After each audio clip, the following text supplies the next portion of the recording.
जी, तो हम चलते हैं अपने अगले क्वेश्चन क्वेश्चन नंबर 3 में। वो कहता है find the LCM of the following expression by using prime factorisation method. आपने फैक्टराइजेशन करनी है और उस फैक्टराइजेशन को करने के बाद उसका एलसीएम निकालना है। एलसीएम का मतलब है लीस्ट कॉमन फैक्टर। एचसीएफ का कॉन्सेप्ट तो हमने पढ़ा था, जैसे हमारे पास इस तरह कोई नंबर आ जाता है, लेट्स सपोज एक्स, और यहाँ पे हमारे पास एक्स है और लेट्स सपोज यहाँ पे एक्स क्यूब है। तो अब इन सब में देखा जाए तो हाईएस्ट कॉमन फैक्टर मतलब आपने सबसे बड़ी पावर को कॉमन ले लेना है। और यहाँ पे आपके पास अगर इसका एचसीएफ देखा जाए तो हमारे पास जो है वो वन आ जाता है, मतलब सबके पास जो वन वन तो है ही है। लेकिन एलसीएम में आपने क्या करना है, लेट्स सपोज आपने इस नंबर का एलसीएम लेना है। तो सबसे पहले आप इसका कॉमन फैक्टर निकालते हैं, और लीस्ट कॉमन फैक्टर मतलब सबसे छोटा तक आपने जाना है। सबसे एक बड़ी पावर नहीं लेनी, नहीं लीस्ट तक जाना, मतलब इसका अगर आप कॉमन फैक्टर निकालें तो एक एक्स इसका कॉमन में आ जाएगा, और इसका नॉन कॉमन में भी तो एक एक्स आएगा। और जब नॉन कॉमन में एक्स आएगा तो उन दोनों एक्स और एक्स को मल्टीप्लाई करके एक्स स्क्वेयर बनाएंगे, और वो हम कहते हैं कि ये अब हमारे पास लीस्ट कॉमन फैक्टर जो है वो हमारे पास आ चुका है। जैसे हमारे पास लेट्स सपोज 2 और 4 है। अब ये 2 है, इसको हम मल्टीप्लाई 2 इंटू 2 कर लेते हैं। अगर आप इनका हाईएस्ट कॉमन फैक्टर देखें तो इनके अंदर 2 कॉमन फैक्टर है, जिसे हम कह देते हैं कि एचसीएफ इसका जो है वो क्या हो जाता है, 2। लेकिन इसका एलसीएम देखना हो तो उसके लिए आपको कॉमन फैक्टर और नॉन कॉमन फैक्टर दोनों का प्रोडक्ट लेना पड़ेगा, और वो हमारे पास 4 आता है। तो अब यहाँ पे जो है बेसिक बात है, तो अब हम इसको फैक्टराइज कर लेते हैं बहुत आसान से ही, तो 2 का 2 ही लिखा जाएगा। इसको हम ब्रेक करके लिख लेते हैं, आपको आसानी होगी समझने में।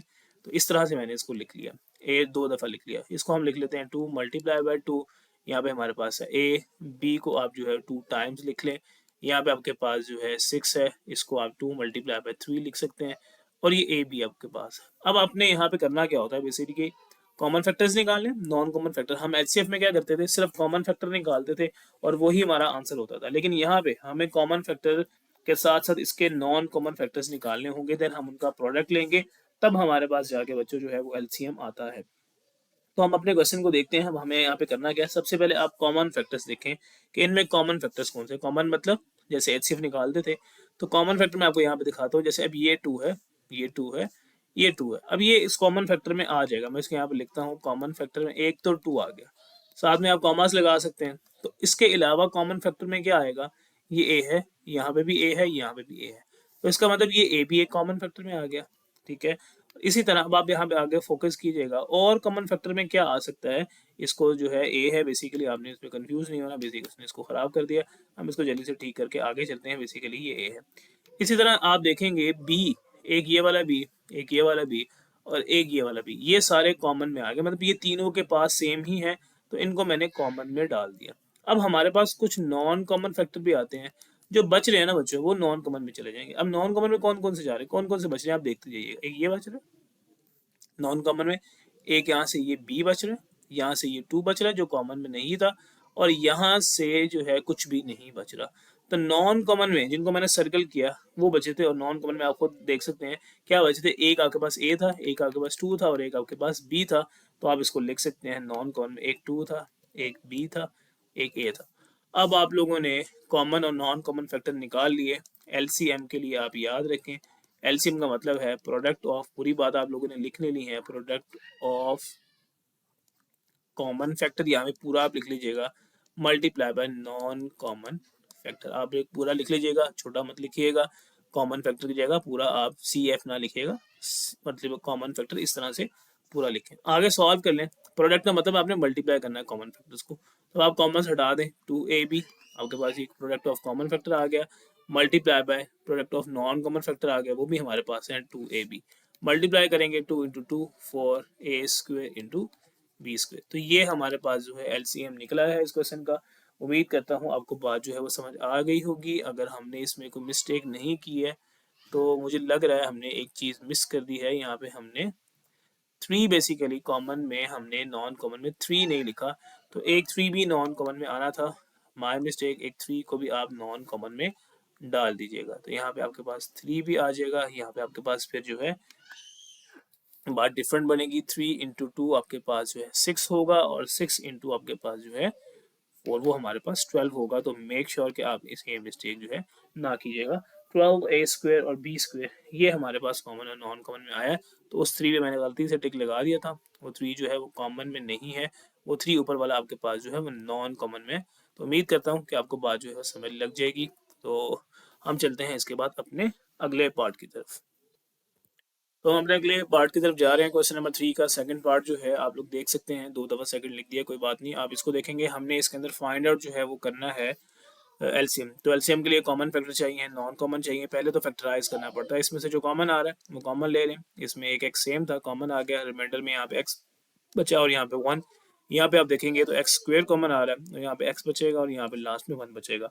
अब अगर आप इसको फर्दर देखेंगे तो आप इसको थोड़ा सा और ब्रेक करके आसानी से ऐसे करके लिख सकते हैं, x into x, x plus 1। ऐसा करने से आपके पास कॉमन फैक्टर निकालना और नॉन कॉमन फैक्टर निकालना थोड़ा सा ईजी हो जाता है। तो हम आगे चलते हैं। सबसे पहले हम यहाँ पे लिख लेते हैं जी कॉमन फैक्टर की शॉर्ट फॉर्म कॉमन फैक्टर।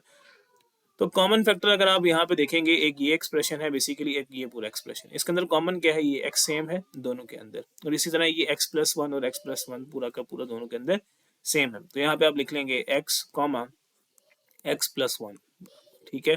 यहाँ पे अब आपने नॉन कॉमन फैक्टर निकालने हैं और यहाँ पे आपके पास आ जाएगा जी नॉन कॉमन फैक्टर। और नॉन कॉमन फैक्टर्स में आप देखेंगे जो एक फैक्टर बच गया था यहाँ पे सिंपल एक्स, तो ये नॉन कॉमन फैक्टर में आ जाएगा। उसने सी मेरा एफ जो है खराब कर दिया, कोई बात नहीं, आप समझदार हैं, आप समझ लेंगे कि यहाँ पे नॉन कॉमन फैक्टर लिखा हुआ। अब एलसीएम निकालने के लिए आपको बात याद होनी चाहिए, product of common factor multiply product of non common factor. तो ये मैंने शॉर्ट फॉर्म लिख ली है, आपने ना पूरी फॉर्म लिख लेनी है, आपने शॉर्ट फॉर्म का यूज जो है वो नहीं करना। तो अब आप यहाँ पे प्रोडक्ट ऑफ कॉमन है, नॉन कॉमन मतलब प्रोडक्ट आप देखेंगे कॉमन क्या लिखा था हमने, कॉमन था x into x plus 1 multiply by simple x. तो फिर से मल्टीप्लिकेशन होगी, ये एक्स और एक्स आपस में मल्टीप्लाई होके एक्स स्क्वेयर आएगा, एक्स प्लस 1 आएगा, फर्दर ब्रैकेट ओपन करने की जरूरत नहीं है। तो यही आपका जो है आपको आंसर मिलेगा after common and non common निकालने के बाद, x square into x plus 1। तो इसका नेक्स्ट पार्ट जो पार्ट नंबर 3 है, मैंने उसको लिख रखा है, आप यहाँ पे देख सकते हैं 4.3 पार्ट नंबर जो है 3। तो इसको हम सॉल्व करने की तरफ चलते हैं। यहाँ पे आपके पास फॉर्मूला मिड टर्म ब्रेक भी हो रही है, फॉर्मूला भी लग रहा है, मैं दोनों तरीकों से बता देता हूँ आप लोगों को। इस तरह से इसको लिख सकते हैं ए स्क्वेयर, आप इसकी मिड टर्म ब्रेक करें तो आप इसे ऐसे लिख सकते हैं -2a माइनस 2a प्लस 4। तो आपके पास इस तरह से आप कॉमन लेंगे, x माइनस ए माइनस 2 कॉमन लेंगे, a माइनस 2, और ये आपके पास आ जाएगा a minus 2 into A minus 2। तो इस तरह से आप लोग इसको कर सकते हैं। अदरवाइज इसके ऊपर फार्मूला भी लग सकता था, जिसने फार्मूला लगाना है, हमने बेसिकली यहाँ पे फार्मूला लगाना काफ़ी जगहों पे नहीं सीखा, हमने मिड टर्म ब्रेकिंग ही सीखी है, तो मैं इसलिए आपको उसी की तरफ लेके चलता हूँ। अदरवाइज इस तरह की फॉर्म आप बना सकते हैं, ए स्क्वेयर लास्ट में बी स्क्वेयर, यहाँ पे ए यहाँ पे बी, या अब ये फॉर्म है A square minus 2ab plus B square की। तो इसको आप क्लोज कर सकते हैं, लेकिन अगर ये बात आपको ना समझ आए तो हम यहाँ से इस बात को समझने की जरूरत नहीं है, मिड टर्म ब्रेकिंग हमें आती है, अच्छे से ज़्यादा आती है। तो फिर भी मैंने दोनों बातें आपको सिखा दी कि अगर कहीं पे आपको कोई टीचर या कोई भी किसी और तरह कराए तो बात समझ आ जाए। ए कॉमन ले, ए माइनस 2 आपके पास आ जाएगा, फैक्टराइजेशन हो चुकी है। Common and non common factors निकालें, कॉमन फैक्टर में आपके पास एक ए माइनस 2 आ रहा है बस, और नॉन कॉमन फैक्टर्स में आपके पास जो है ए माइनस 2 के साथ एक और ए, और a माइनस 2 एक और से आ रहा है। अब आपने सिंपल एलसीएम लेना है, एलसीएम में आप क्या करते हैं, product of common factor into non common factor. LCM थोड़ा सा खराब लिख लिया, अब इसको ठीक कर लीजिएगा। अब इसमें इन दोनों का प्रोडक्ट ले लें, a into A minus 2, formula आप लोग को आता है, मैं नहीं लिख रहा। तो ये आपके पास बनेगा a into A minus 2 whole square. तो ये आपके पास जो है एलसीएम आ गया है और यही आपका आंसर है। उम्मीद करता हूँ बात समझ आ जाएगी। जस्ट फैक्टराइजेशन इसके अंदर काम है जो करना है, फैक्टराइजेशन के बाद करने के बाद क्वेश्चन जो है वो मुश्किल जो है नहीं फील होते। तो चलते हैं इसके नेक्स्ट पार्ट की तरफ। So moving on to another part, part number 4 को हम देखते हैं। यहाँ पे भी हमें फैक्टराइजेशन करनी है, फैक्टराइजेशन थोड़ी सी यहाँ पे ट्रिकी है, तो आपने थोड़ा सा बात को फोकस करना है। अब यहाँ पे 4 को हम इस तरह से ब्रेक करके लिख सकते हैं, एक्स स्क्वेयर इंटू स्क्वेयर, और यहाँ पे आप इसको लिख सकते हैं 4 का स्क्वेयर। तो स्क्वेयर की फॉर्म में ब्रेकिंग तो हो गई, अब ये ए स्क्वेयर माइनस बी स्क्वेयर की फॉर्म है, और इसको हम ओपन करके आपको पता है इस तरह से लिखते हैं, ए minus A plus B into A minus B. अब प्रॉब्लम यहाँ पे क्या है कि ए की जगह बेसिकली जो है एक्स स्क्वेयर है, तो इसी तरह ए और बी की जगह मतलब ए मतलब ये वाली टर्म जिसका स्क्वेयर है, तो जब आप इसको ओपन करके इस तरह से लिखेंगे तो ये कुछ इस तरह की फॉर्म बनेगी, x square plus 4 into x square minus 4। तो यहाँ पे आपने आगे फर्दर इसको तो सॉल्व नहीं कर सकते, क्योंकि ए स्क्वेयर प्लस बी स्क्वेयर का फार्मूला हमारे पास नहीं होता, ये आपके पास एज इट इज ही चलेगा। इसको आप फिर से ब्रेक कर सकते हैं इस तरह से, एक्स स्क्वेयर और यहाँ पे 4 को आप लिख सकते हैं 2 square. Now you will get X square plus 4 इस तरह से, और यहाँ पे आपके पास X plus 2 into X minus 2। तो ये आपने इसकी फैक्टराइजेशन कर ली। यहाँ पे आप देखेंगे क्या कॉमन आ रहा है, सिंपल एक एक्स कॉमन है, एक्स स्क्वेयर माइनस 4 बचता है, और इसको आप फिर से लिख सकते हैं x plus 2 into X minus 2। आप यहाँ पे इसको लीव भी कर सकते हैं, आप इधर भी यहाँ पे इसको लीव कर सकते हैं, बट फैक्टराइजेशन पूरी कर लें तो ज़्यादा बेहतर है। अब कॉमन फैक्टर में आप लोगों के पास क्या आ रहा है, कॉमन फैक्टर आप मार्क कर लें। कॉमन फैक्टर में हमारे पास कौन सा फैक्टर है, ये एक्स स्क्वेयर 4, ये तो कॉमन में नहीं आ रहा, तो इसको आप यहाँ से लीव कर दें। ये आपके पास एक्स प्लस 2, ये आपके पास एक्स माइनस 2, ये वाला एक्स प्लस 2 और एक्स माइनस 2, ये पूरा आपके पास कॉमन फैक्टर में आ रहा है, तो आप इसको कॉमन फैक्टर में लिख दें इस तरह से एक्स प्लस 2 और आपके पास यहाँ पे एक्स माइनस 2। इसी तरह नॉन कॉमन फैक्टर में आपके पास क्या आ रहा है, जो बचे थे वो नॉन कॉमन में आएंगे, एक एक्स है नॉन कॉमन में और एक एक्स स्क्वेयर प्लस 4 है। और एलसीएम निकालने के लिए आपको पता है कि एलसीएम में हमने इनका प्रोडक्ट लेना होता है, तो आप लिखेंगे product of common factor into non common. तो आप पहले कॉमन फैक्टर लिख लेंगे। कॉमन फैक्टर में आपके पास एक्स प्लस 2 और एक्स माइनस 2 था, इसको वापस आप ब्रेक करके इस तरह से लिख सकते हैं। मैं आपको वापस स्टेप से बचाने के लिए लिखवा दे, तो जैसे भी कॉमन फैक्टर है इनको आप यहाँ पे ऐसे कर लिख सकते हैं वापस, x square minus 2 square which is x square minus 4।